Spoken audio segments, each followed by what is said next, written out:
कराची में इलाज कराए फैमिली समेत केटी बंदर वासी आल्टो कार ज़रिए वापस ॻोठ तरफ़ अची रहा हुआ तो स्टील टाउन पुलिस कराची के अहलकारन संदसि गाड़ी ते अंधाधुंध फायरिंग शुरू करे ॾिनी। फायरिंग में केटी बंदर के सियासी समाजी शख्सियत याकूब समो की भेण पुलिस अहलकार अल्ताफ़ समो की वालदा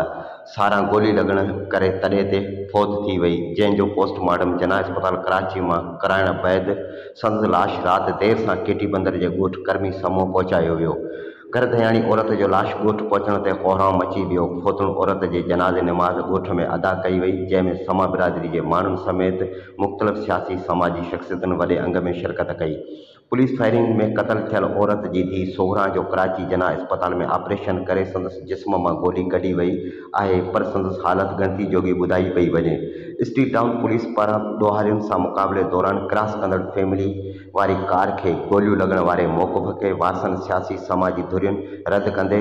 उन वाक़े के पुलिस गर्दी जो बदतरीन मिसाल करार ॾींदे जवाबदार अहलकारनि की फौरी गिरफ़्तारी जो मुतालबो कयो आहे।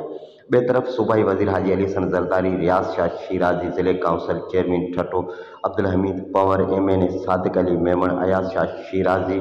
ससुई पली जो पिणु वाक़े की सख़्त लफ़्ज़नि में मुज़म्मत कंदे सिंध हुकूमत ऐं घरू वज़ीर सां राब्तो करे ज़िम्मेवार अहलकारनि ख़िलाफ़ कार्रवाई कराए वारसनि सां इंसाफ़ की ख़ातिरी कराई आहे।